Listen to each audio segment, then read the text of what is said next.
Hare Krishna. Dharan Pranam Maharaj. I seek your blessings to start the class. Hare Krishna.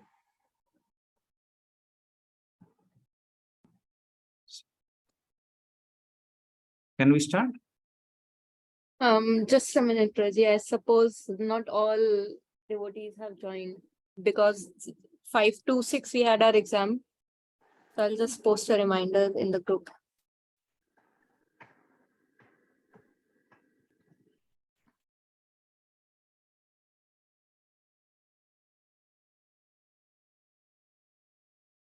Meanwhile, we'll welcome Anand Gaur Sundar Praji. We are aware of his amazing Recording in progress. Okay, someone started the recording. So Praji has taken previous units with us and we are aware what an amazing teacher he is. Praji completed his bachelor's and master's from IIT Kharagpur and he joined ISKCON Kolkata in 2009. He has compiled books for congregational preaching and has served as Sankirtan in charge, Brahmachari trainer, caretaker and youth preacher in IIT Kharagpur, NIT Jamshedpur and BIT Ranchi. So we welcome Praji by chanting Hare Krishna Mahamantra. I would request all devotees to unmute themselves and welcome Praji. Hare Hare Krishna. Krishna, Krishna Krishna, Hare Hare, Hare Rama, Rama Rama, Hare Okay. So we'll just start with the prayers. Om Agyantimirandasya Gyananjana Salakaya Chakchurulmilitam Yena Tasmai Shri Gurave Namaha Shri Chaitanya Manobishtam Sthapitam Yena Bhutale Swayam Rupa Kadamayam Dadati Sapadantikam Vandeham Shri Guruho Shri Yuta Padakamalam Shri Gurun Vaishnavamsa Sri Rupam Sagar Jatam Sahagana Raghunatham Vitam Tam Sadivam Sa Advaitam Savadutam Parijana Sahitam Krishna Chaitanya Devam Sri Radha Krishna Padan Sahagana Lalita Sri Vishakam Vitamsa Nama Om Vishnupadaya Krishna Presthaya Bhutale Srimate Bhakti Vedanta Swamin Iti Namine Namaste Saraswate Deve Gauravani Pracharine Nirvishesha Shunyavadi Paschate Desatarine Vancha Kalpatarubhasya Kripa Sindhu Evacha Patitanam Pavanebhyo Vaishnavebhyo Namo Namaha Namo Mahavadanyaya Krishna Prema Pradayate Krishnaya Krishna Chaitanya Namne Gauratase Namaha He Krishna Karuna Sindhu Dina Bandhu Jagatpate Gopesa Gopika Kanta Radha Kanta Namostate Sapta Kanchana Gaurangi Shri Radhe Vrindavaneshwari Vrisabhanu Sute Devi Pranamami Hari Priye Nilachal Nivasaya Nittaya Paramatmane Balabhadra सुभद्राभ्याम जगन्नाथाय ते नमः जय श्री कृष्ण चैतन्य प्रभु नित्यानंद श्री अद्वैत गदाधर शिवासादि गौर भक्तवृंद हरे Krishna Krishna Krishna Hare Hare Hare Ram Ram Ram Hare Hare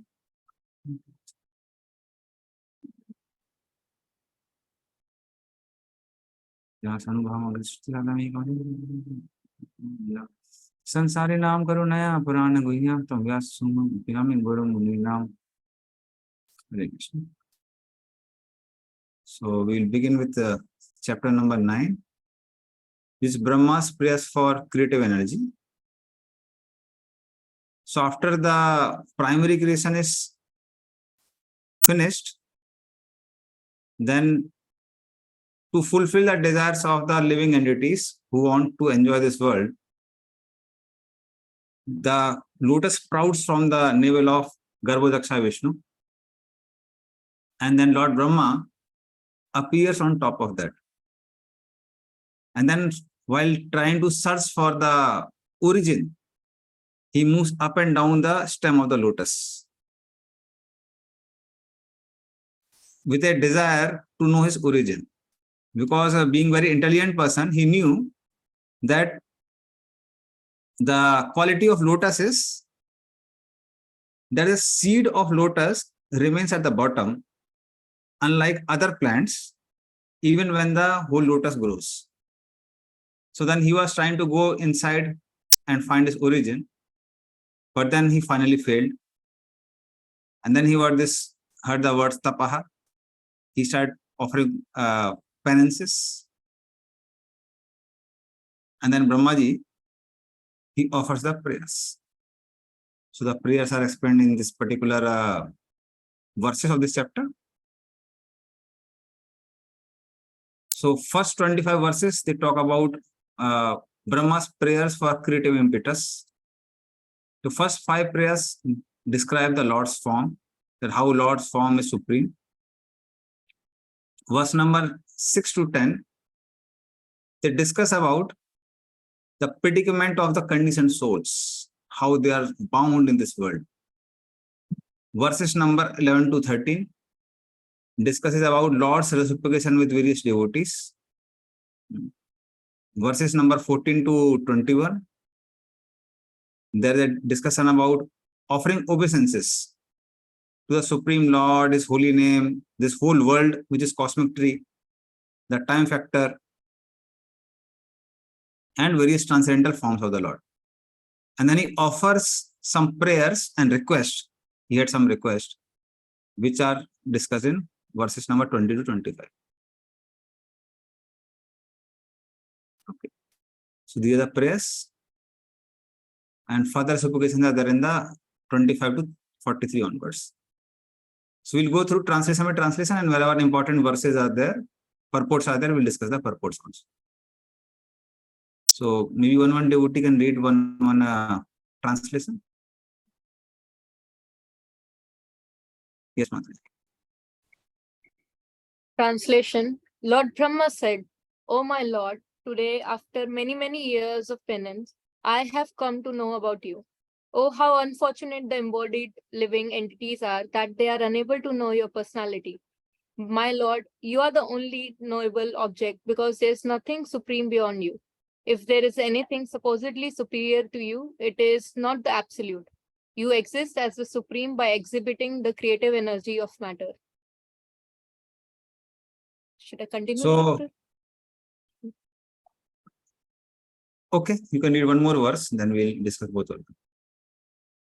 The form which I see is eternally freed from material contamination and has advented to show mercy to the devotees as a manifestation of internal potency.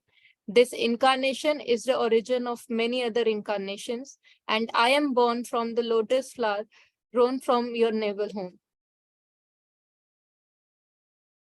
So he offers prayers to the Lord, and in his prayers to the Lord, he says that after attaining mercy, only then one can meet you, my dear Lord, and only then one can know you.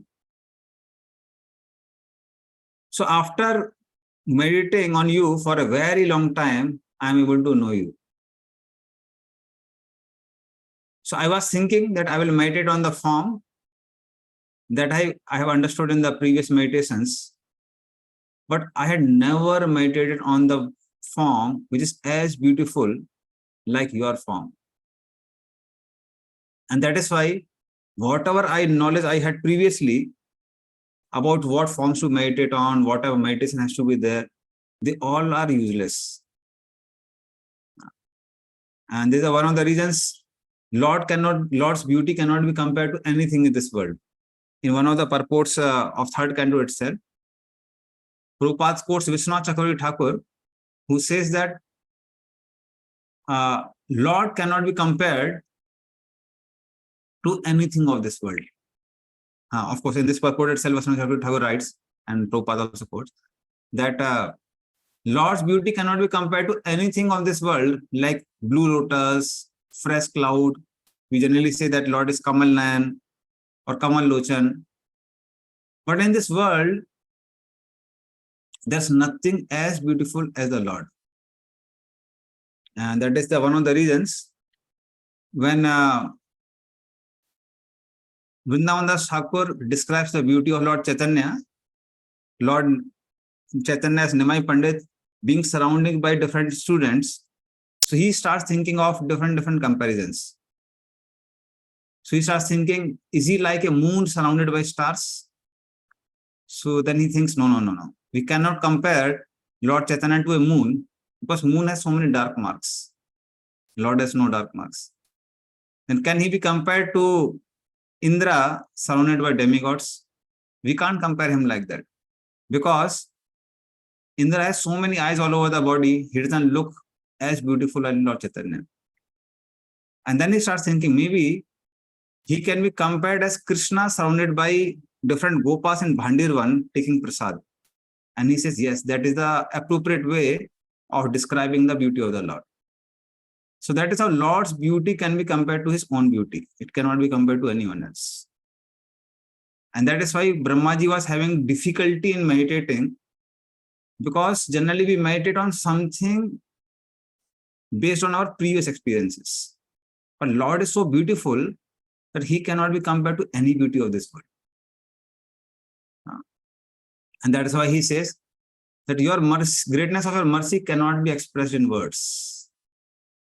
Because one who experiences your sweetness, he laments for other people, that they are so unfortunate that they didn't had opportunity to experience this sweetness. So they do not experience the Lord's sweetness and beauty the way it is. So then Lord asks, it's a beautiful conversation by Sanjay Thakur. He says, is there not some object which is similar to sweetness in this world? Because you are saying that without realizing me, one's life is wasted. So then Brahmaji says, no, there's nothing other than you that is worthy object of knowledge. There's nothing other than Bhagavan, Supreme Lord at all. There's nothing which can be realized by ears, eyes, like your spiritual beauty.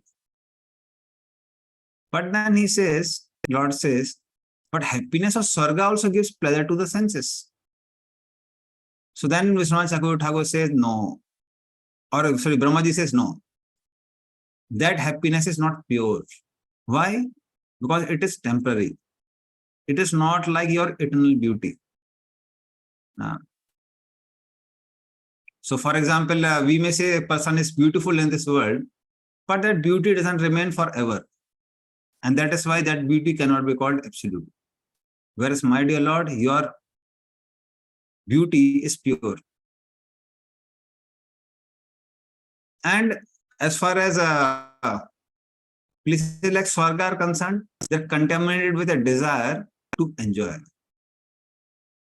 And that is why he says this is not, so your beauty is flawless.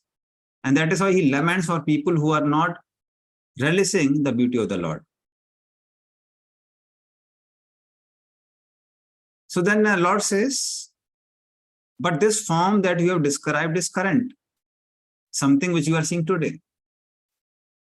So how can you say that this is eternal? So Brahmaji was thinking, maybe Lord is thinking that I am just joking. So then he starts describing. So he starts describing that this beauty is your Sarup Shakti. It is a transformation of your Chitta potency, the spiritual energy of the Lord. So because your form is eternal, that is why it is different from the temporary forms of this world. So that is how your Lord is spiritual. Your form is spiritual. It is not like a material form. So forms in this world are binding, whereas forms of the Lord are liberating. So taking darshan of deity is not like taking darshan of any ordinary form. When we take darshan of any ordinary form or see any ordinary form, it is binding, whereas the form of the Lord is liberating. Now we can go to the next verse. Third.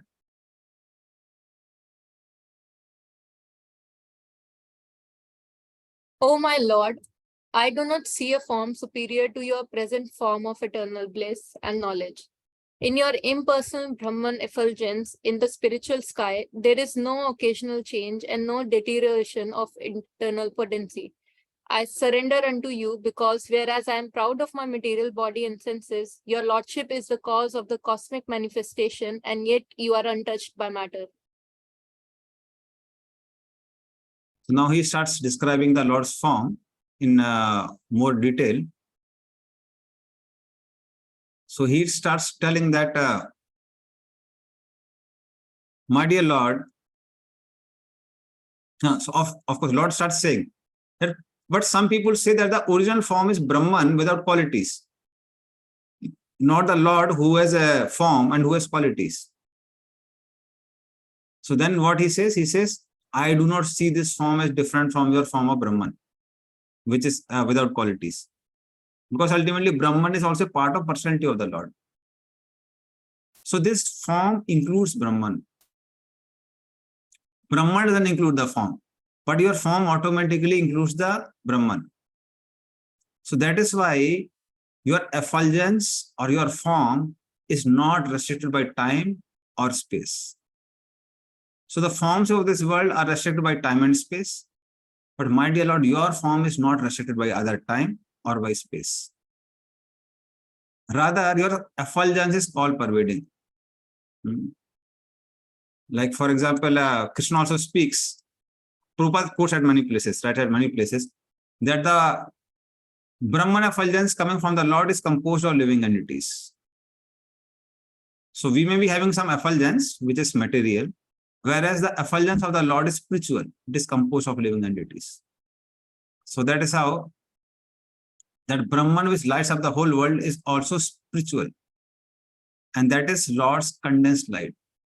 So then Lord starts speaking that, okay, though Brahman and the personal form are one, so where you reside, do you reside in Brahman or you reside in my personal form? So then he says, Brahmaji says, I take shelter of one form who creates the universe. So I don't take shelter of Brahman, I am taking shelter of your personal form. So then, because he says Visisrajam, that you create the universe. So Brahmaji says, Lord Vishnu says, but you, Brahma, create this universe. So then he says, no, my dear Lord. Actually, you are different from the universe. You are spiritual, whereas I am material. Because I have pride, I can gain pleasures by body, mind, senses. So that's why he says, my creation is material, whereas your creation is spiritual. So that is how your creation is not like my creation. As you understand that this Virat Purusha is also it's like a subtle conception of the universe. And then Brahmaji puts things on the right places as a creation. So that is how Brahmaji is a material creator, whereas Lord is the one who creates the actual form. Please read fourth one.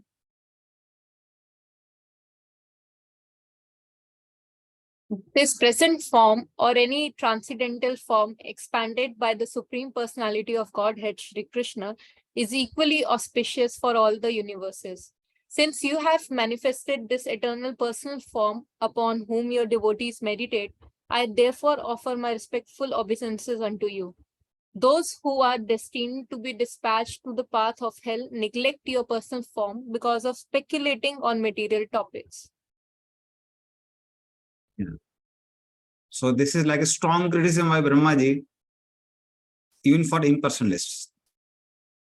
That now those who don't proclaim your personal form, they are like destined to go to hell. So Brahmaji says that you are auspicious for the whole world. Materialists do not respect that form which gives auspiciousness. Then he says, Lord says, but you can also take shelter of Brahman, impersonal Brahman. Why are you not taking shelter of impersonal Brahman? So then he says, for people in general who are staying in the 14 planetary system, they worship your form for dharma, artha, kama, moksha. They want sense gratification, then that is why they worship you. Because your personal form produces benefits. And that form, that benefit can be derived by worshipping impersonal form also. But as far as I am concerned, I want to meditate on your personal form. And your personal features cannot be replaced by impersonal Brahman. So that's why I want to serve you. When I want to serve, I need a personality. So I want to serve you. So please let me know what service can I do for you. So then Lord says, but some people say that this form is not full of eternity, knowledge and bliss, but material. So Brahmaji very clearly speaks here. He says, it is not respected by those who fall to hell. So they think that your form is false because they associate with the materialist, their brains are filled with materialism. And that is the reason they imagine that even your form is material, whereas, my dear Lord, your form is not material, your form is spiritual. And that is the reason such people are called Mayavadis. They think the Lord's form is Maya. So that's how Lord Brahma condemns the impersonalist. So he glorifies his personal form. And then now he glorifies the service to that personal form. So they're like famous sloka. Maybe devotees can repeat after me. Ye tu tvadi charanam bhujako sagandham Muja kosha gandham jigranti karne vivere srutivata nitam jigranti karna vibraya shrutivat nityam bhaktya grihita charana paraya chate sam bhaktya krihita charana pranaya chate sam na pesinate hridayam buruhat sapuntam. na pesinata hirdaya amruta swapumsam. Please read translation as well as purport. O my Lord, persons who smell the aroma of your lotus feet carried by the air of Vedic sound through the holes of the ears accept your devotional service. For them, you are never separated from the lotus of their hearts. Purport. For the pure devotees of the Lord, there is nothing beyond the lotus feet of the Lord, and the Lord knows that such devotees do not wish anything more than that. The word "to" specifically establishes this fact. The Lord also does not wish to be separated from the lotus hearts of those pure devotees. That is a transcendental relationship between the pure devotees and the personality of Godhead. Because the Lord does not wish to separate himself from the hearts of such pure devotees, it is understood that they are specifically dearer than the impersonalists. The relationship of pure devotees with the Lord develops because of the devotion service to the Lord on authentic basis of Vedic authority. Such pure devotees are not mundane sentimentalists, but are factually realists because their activities are supported by Vedic authorities who have given oral reception to the facts mentioned in the Vedic literature. The word paraya is very significant. Para, bhakti, or spontaneous love of God is the basis of an intimate relationship with the Lord. This highest stage of relationship with the Lord can be attained simply by hearing about him, his name, form, quality, etc. from authentic sources like Bhagavad Gita and Srimad Bhagavatam, recited by pure, unalloyed devotees of the Lord. Thank you. So, ye tu tvadi charana ambuja kosa gandham. Charan ambuj means lotus feet. Kosa gandham. So the aroma of a lotus feet is carried along with the Vedic sound. Karna vavare sruti vatanitam. So it enters in the ear holes of a devotee. And when it enters in the ear holes of a devotee, bhakta grihita charanaya paraya satesa. Then devotee accepts Grihit means accepts the lotus feet of the Lord, and Napaisi Nath Hridyam Guruha Sapumsam. And they take that lotus feet as the greatest treasure of their life. So in this way, Lord resides in the heart of the devotees. So devotees are like bees who are very eager for the fragrance of the lotus feet of the Lord. And how does that fragrance comes? It comes when there is an oral reception, when we hear from the ears about the Supreme Lord, especially from the pure devotees, those who are pure devotees of the Lord. So we know the 4 types of sounds are there. Para, Pasanti, Madhyama, and Vaikhari. Vaikhari is the sound which comes out of the vocal cord. But Para is the sound which comes from the spiritual realm. So that a sound of the pure devotees is not ordinary.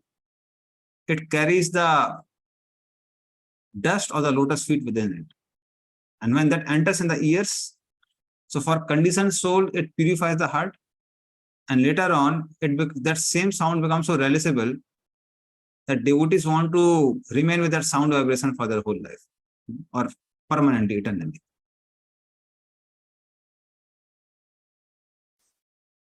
So this is about Parabhakti or spontaneous love of God. Please read the next translation purport.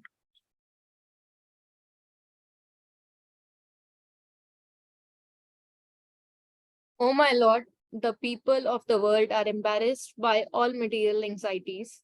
They are always afraid. They always try to protect wealth, body, and friends. They are filled with lamentation and unlawful desires and paraphernalia. And they avariciously base their undertakings on the perishable conceptions of Maya and mine. As long as they do not take shelter of your safe lotus feet, they are full of such anxieties. Purport. One may question how one can always think of the Lord in regard to his name, fame, qualities, etc., if one is embarrassed by thoughts of family affairs. Everyone in the material world is full of thoughts about how to maintain his family, how to protect his wealth, how to keep pace with friends and relatives, etc. Thus, he is always in fear and lamentation, trying to keep up with the same status quo. In answer to this question, this verse spoken by Brahma is very appropriate. A pure devotee of the Lord never thinks of himself as the proprietor of his home. He surrenders everything unto the supreme control of the Lord, and thus he has no fear for maintaining his family or protecting the interest of his family. Because of this surrender, he no longer has any attraction for wealth. Even if there is attraction for wealth, it is not for sense enjoyment, but for the service of the Lord. A pure devotee may be attracted to accumulating wealth just like an ordinary man, but the difference is that the devotee acquires money for the service of the Lord, whereas the ordinary man acquires for his sense enjoyment. Thus, the acquisition of wealth by a devotee is not a source of anxieties, as is the case for a worldly man. And because a pure devotee accepts everything in the sense of serving the Lord, the poisonous teeth of accumulation of wealth are extracted. If a snake has its poison removed and bites a man, there is no fatal effect. Please call a little bit. Thank you. Similarly, wealth accumulated in the cause of the Lord has no poisonous teeth, and the effect is not fatal. A pure devotee is never entangled in material worldly affairs, even though he may remain in the world like an ordinary man.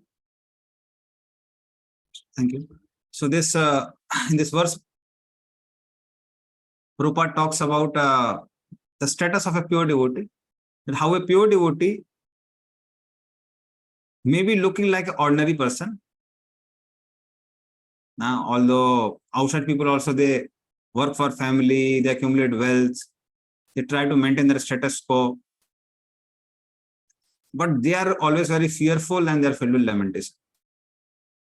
As far as devotee is concerned, he removes the poisonous pang or poisonous fan, Prabhupada writes here, poisonous teeth of accumulating wealth, or for anything.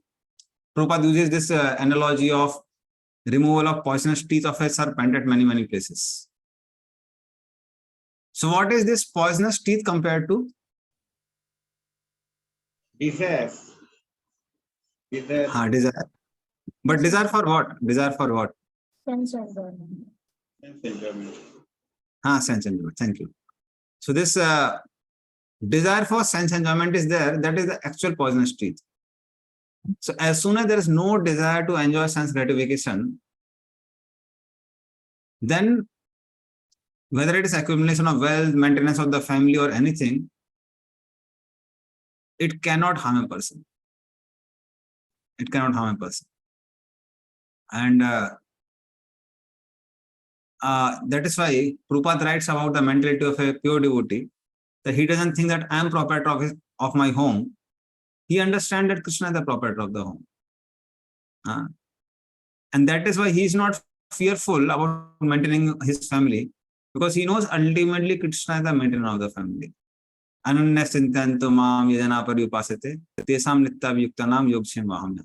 So for one who takes exclusive shelter of Krishna, Krishna maintains such a devotee just like an ordinary householder maintains his family members.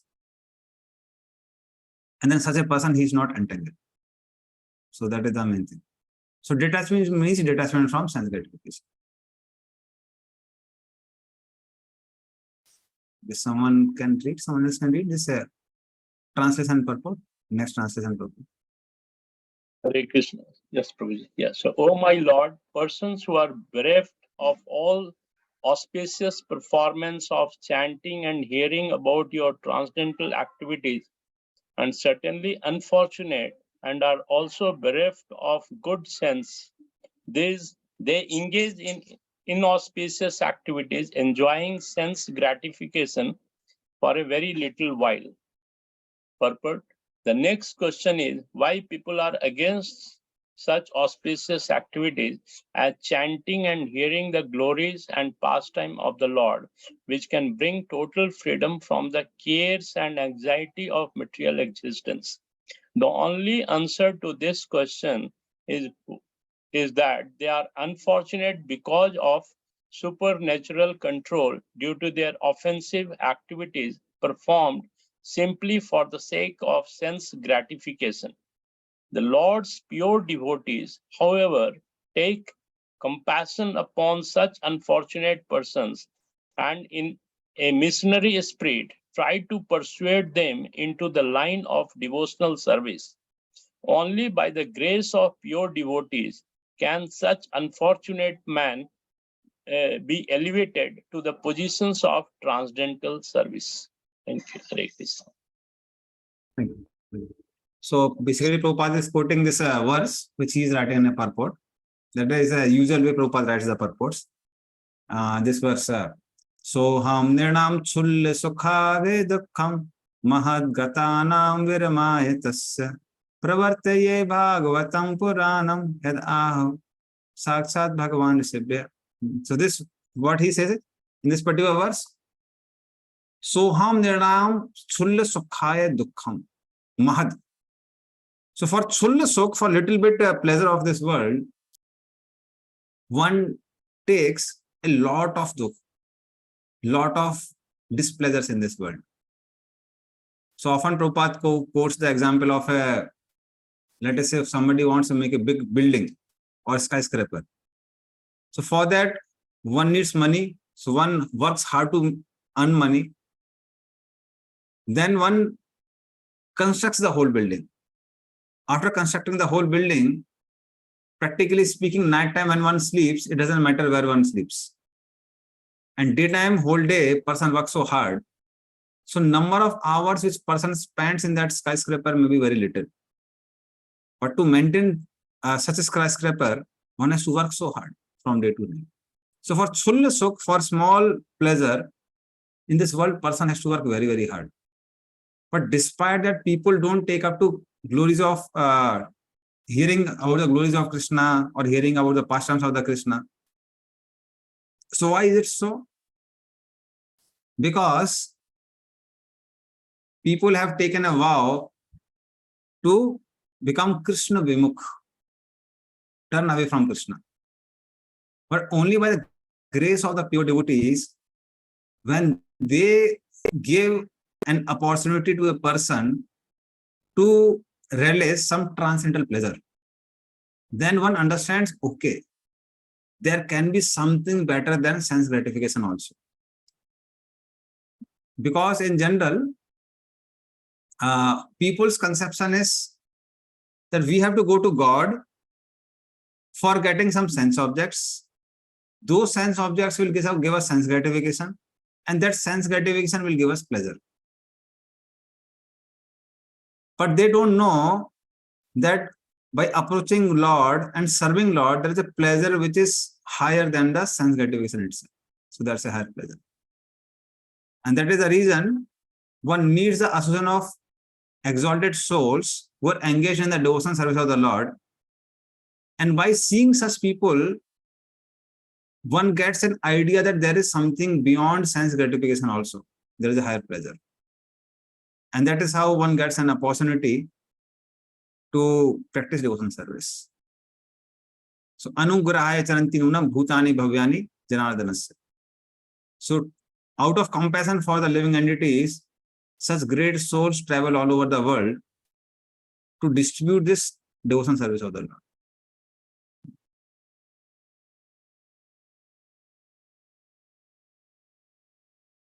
Now, next verse is again worth deciding. So maybe devotees can repeat after me.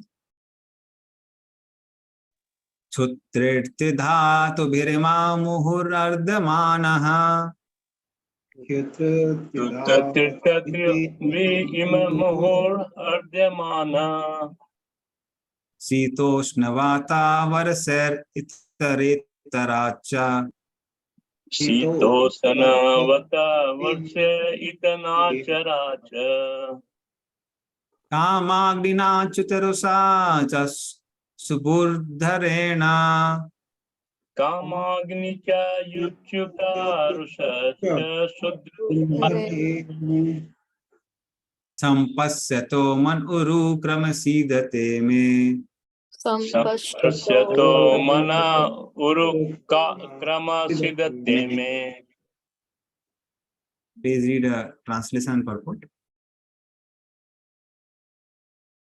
O great actor, my lord, all these poor creatures are constantly perplexed by hunger, thirst, severe cold, secretions and bile, attacked by coughing winter, blasting summer, rains, and many other disturbing elements, and overwhelmed by strong sex urges and indefatigable anger. I take pity on them, and I am very much aggrieved for them. Purport. A pure devotee of the Lord, like Brahma and persons in his disciplic successions, are always unhappy to see the perplexities of the conditioned soul who are suffering the onslaughts of threefold misery which pertain to the body and mind, to the disturbances of material nature, and to many other such material disadvantages. Not knowing adequate measures for relieving such difficulties, suffering persons sometimes pose themselves as leaders of the people, and the unfortunate followers are put into further disadvantages under such so-called leadership. This is like a blind man's leading another blind man to fall into a ditch. Therefore, unless the devotees of the Lord take pity on them and teach them the right path, their lives are hopeless failures. The devotees of the Lord who voluntarily take the responsibility of raising the foolish materialistic sense enjoyers are as confidential to the Lord as Lord Brahma. Hare Krishna. So, devotees in themselves, they are very happy and satisfied by releasing Krishna consciousness.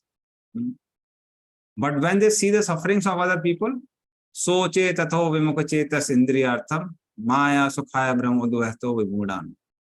So when they see that people are suffering so much, then they also start suffering. Now, if we directly go to the outsiders and they say that this place is place of suffering or place of misery, then we have seen many times that people don't think they are suffering. Like Prabhupada also tells that once he went to meet one friend who was in the hospital. And then Prabhupada asked, how are you? And he said, I'm all right. So then Prabhupada said, if you're all right, then why are you there in the hospital? So similarly in this world also, this world is like a hospital where everybody is suffering. But if we ask anyone, are you suffering? They say, no, we are not suffering. We are okay, we are happy. Rather, if devotees say too much that no, you are suffering, then people start thinking that they are only suffering. I remember once we went to for book distribution in Howrah station. We were distributing books from train by train. It's like you would cover one train in 15 minutes and go to another train. So that is how I was doing book distribution. So while returning, along with one brahmachari, I was distributing a book to the hawker. He was selling books. So then I told him that, no, you take this Bhagavad Gita. So he said, what will happen by Bhagavad Gita? So I told that if you read this Bhagavad Gita, you will be free from misery. So then he started asking me, are you free from misery? So I said, yes, to some degree, I'm free from misery. At least I'm becoming free from misery. So that if you're free from misery, then why are you distributing book like me? So because he was distributing book because he was miserable. So he was thinking that I am also miserable. So the point is, many times people are not convinced that they are miserable, but they think sometimes devotees are miserable. But the pure devotees, those who relish spiritual pleasure, they can really understand at how people of this world are suffering. So unless until one gets a higher taste, like Lord Brahma is getting here, one can't see sufferings in this world. So only when one gets higher taste, then one can see that how this world is world of suffering. And that's what Brahmaji is speaking here, that how people are suffering with hunger, thirst, severe cold. If you tell same thing to people that no, we are suffering from hunger. So they say, unless until we are hungry, how will we enjoy food? So if you want to relish nice food, then we need hunger. But only those who are free from 6 whips of Maya can understand that hunger is a suffering, thirst is a suffering, cold is a suffering, severe cold is a suffering. Otherwise, many times people go to places like Switzerland to enjoy that. So they don't feel that no, severe cold is a suffering. So being a pure devotee, Brahmaji can experience that how the creation which he is going to create is going to put people into suffering. Okay, so now we can go to the next verse. Text 9. O my Lord, the material miseries are without factual existence for the soul. Yet, as long as the conditioned soul sees the body as meant for sense enjoyment, he cannot get out of the entanglement of material miseries, being influenced by your external energy. So how can Brahmaji say that mental miseries have no factual existence for the soul? In bodily platform, we are suffering. But the moment we think we are the soul, part of the Supreme Soul, we are not suffering. Okay. So that suffering is actually suffering in, like what answer does Maitri Muni give to Vidura when Vidura asks the same question? The exact analogy of teacher told his student that I'll hit your head and you will see the And also and the hang it moon, on the wall. the moon and the water, reflection of moon and the water. So water is disturbed. So it seems the reflection of moon is disturbed. The actual moon is not disturbed, but the reflection is disturbed. So Yeah. similarly, we identify ourselves with the external body. So the sufferings of the body, we suppose it's our suffering, but it's actually same as reflection of moon in the water. So these two examples, both examples are there in the same purport of, I think, or the nearby purports of the third canto, second chapter, second or fourth chapter. So there, so this suffering is actually, suffering is because of misidentification. If there is no misidentification, there is no suffering.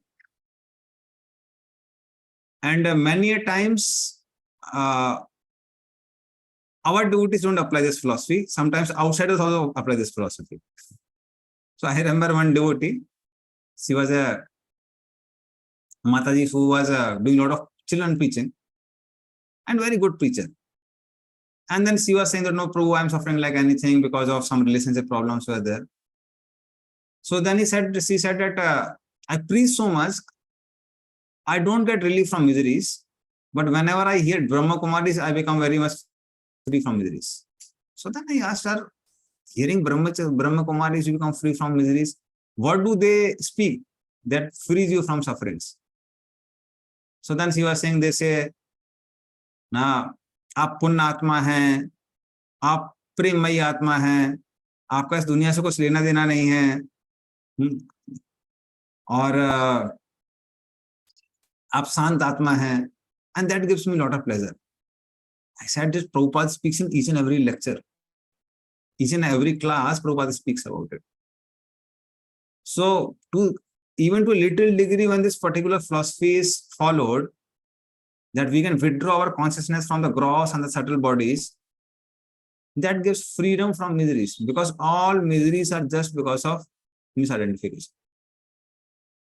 And of course, they can just, Brahma Kumaris can just pacify people, but they have no solution to permanently give a permanent relief or permanently stop the avidya or destroy the avidya because of which we suffer in this world. So Vishwanath Chakravarti Thakur gives the example of a person haunted by ghosts. A person haunted by ghosts, even if you convince him that he is not what he is thinking himself to be. Let us say if he starts thinking that I am a king of this world. So even if you convince him that you are not the king, he will think that I am his enemy. So such a person has to be taken to the exorcist, who will take a broom and peacock feather and beat him on the head and chant some mantras by which ghost will go away. And then he will be convinced that I am not this king. So similarly, Vishwanath Chakravarti Thakur says that just by telling one that aap premayi atma hai, aap shant atma hai, people will not get pacified. They will be pacified for some time. Again, the realities of this world will come because of misidentification. Realities means in the sense of bodily identification. People will become troubled again. So that's why they have to be cured by the practice of yoga, and especially for us devotees, bhakti yoga. So that is like chanting of the mantras and beating of the broom, by which a person will be free from bodily consciousness. So it cannot happen artificially. It will happen gradually by practice of devotion service. Please read 10th one. 10th verse. Such non-devotees engage their senses in very troublesome and extensive work, and they suffer insomnia at night because their intelligence constantly breaks their sleep with various mental speculations. They are frustrated in all their various plans by supernatural power. Even great sages, if they are against your transcendental topics, must rotate in this material world. So Brahmaji is very much emphasizing on devotion service, and he's condemning even the sages if they are not practicing devotion service. So then they might have to rotate in this world. So people in this world work so hard, but still all their plans are frustrated. And despite that, they are not ready to accept that there is a place where we can get to superior happiness. So Brahmaji is lamenting about the conditioned living entities. And this is like a famous verse, which is very much quoted by our acharyas also. So you can repeat after me. Tvam bhakti yoga paribhavit hrit saroja Bhakti Yoga Paribhavita Saroja ase sutik chit patho nanunat pumsam Ase srutakshita padhoman nanu natha pumsa. yad yadyata urgaye vibhavayanti Yad yadiyatu urgaya vivame banti. tattat vapu pranayase sadanugrahaya. Tad tad vapu pranayase sad anugrahaya. Please read the translation and the purport. O my Lord, your devotees can see you through the ears by the process of bona fide hearing, and thus their hearts become cleansed, and you take your seat there. You are so merciful to your devotees that you manifest yourself in the particular eternal form of transcendence in which they always think of you. Purport. The statement here that the Lord manifests himself before the devotee in the form in which the devotee likes to worship him indicates that the Lord becomes subordinate to the desire of the devotee, so much so that he manifests his particular form as the devotee demands. This demand of the devotee is satisfied by the Lord because he is pliable in terms of the transcendental loving service of the devotee. This is also confirmed in Bhagavad Gita 4.11. Ye yatha mam pradante tas tatve bhajmai aham. We should note, however, that the Lord is never the order supplier of the devotee. Here in this verse, it is particularly mentioned, Tvam Bhakti Yoga Paribhavate. This indicates the efficiency achieved through execution of the mature devotional service of prema, love of Godhead. This state of prema is achieved by the gradual process of development from faith to love. On faith, one associates with bona fide devotees, and by such association, one can become engaged in bona fide devotional service, which includes proper initiation and the execution of the primary devotional duties prescribed in the revealed scriptures. This is clearly indicated herein by the word Shrutikshta. The Shrutikshta path is to hear from bona fide devotees who are conversant with Vedic wisdom, free from mundane sentiment. By this bona fide hearing process, the neophyte devotee becomes cleansed of all material rubbish, and thus he becomes attached to one of the many transcendental forms of the Lord, as described in the Vedas. This attachment of the devotee to a particular form of the Lord is due to the natural inclination. Each and every living entity is originally attached to a particular type of transcendental service because he is eternally the servitor of the Lord.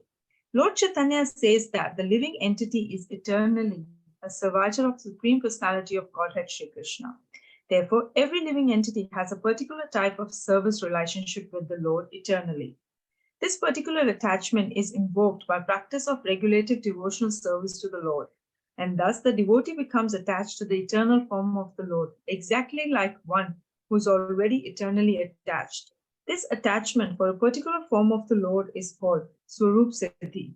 The Lord sits on the lotus heart of the devotee in eternal form, the pure devotee desires, and thus Lord does not part from the devotee, as confirmed in the previous verse. The Lord, however, does not disclose himself to a casual or unauthentic worshipper to be exploited. This is confirmed in Bhagavad Gita 7.25. Naham prakshya sarvasya yoga maya samrata. Rather, by yoga maya, the Lord remains concealed to the non-devotees or casual devotees who are seeing their sense gratification, who are serving their sense gratification. The Lord is never visible to the pseudo devotees who worship the demigods in charge of universal affairs. The conclusion is that the Lord cannot become the order supplier of a pseudo devotee, but he is always prepared to respond to the desires of a pure, unconditional devotee who is free from all things of material infection. So this is a beautiful verse. So this verse is Tum Bhakti Yoga Paribhavit. So by practice of this Bhakti Yoga, Hit Saroja Asi Srutekshit Pathon Anunat Pumsa. So through Srut Ekshit, Ekshit means seeing and Srut means by hearing. So through hearing, one is able to receive the Lord, see the Lord, and Lord comes and enters in the heart. First, he cleanses the heart of the anarthas. And when the seat is clean, he comes and sits on that heart. Comes and sits on that seat of the heart. And in whatever form or to whatever form a devotee is attached, Lord also appears in that form. Now, suddenly it is not mental imagination, because devotee becomes attached to the particular eternal form of the Lord. And that is why Lord also manifests in that particular form only. So this is like a very big topic. We'll just touch through few points here. This is exactly how deities are also made. So when Lord comes and performs his pastimes, that is like, we can say it's like a big flood. But when the flood recedes, there are some depressions on the earth, like potholes, depressions, where the water remains. Similarly, when Lord comes and performs his pastimes, it is like a flood. But when Lord goes back to Godhead, there are some forms of the Lord which remain in the heart of devotees. And those forms are given in Silp Shastras. And according to those descriptions, those deities are made. So that is how the deities are made. Because devotees want to worship that form, Lord appears as Archa Vigraha. Lord comes in that form. So even that incarnation of Archa Vigraha is also according to the desire of the devotees only, the way devotees want.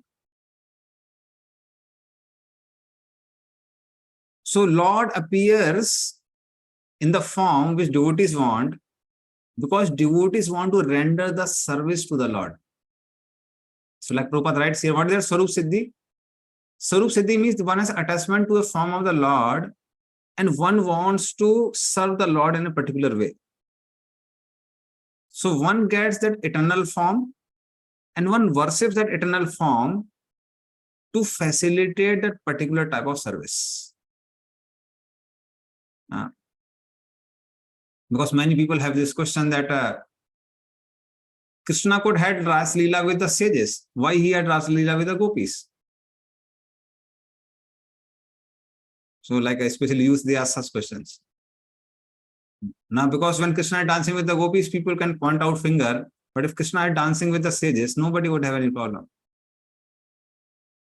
But the main fact is that the form as a gopis are most suitable for Ras Leela. And when Lord wants to reciprocate with the devotees and reciprocate with their desire, if he doesn't reciprocate with their desire, then he's not the Supreme Lord. If devotees want to worship Krishna as their lover and dance with them, and Krishna doesn't facilitate that desire, then he's not the Supreme Lord. So Supreme Lord is one who has power to facilitate all the desires and reciprocate with the desire to serve the Lord. That is Supreme Lord. So that is why Lord also appears in that form, and devotees also get that form in which Lord can accept service and devotees can render service. And now there are different forms. But the forms of Vaikuntha, they are not like the forms which Lord displays in this world. Like for example, Hanund Presang Maharaj was giving this example to us in our Bhaktivedanta class.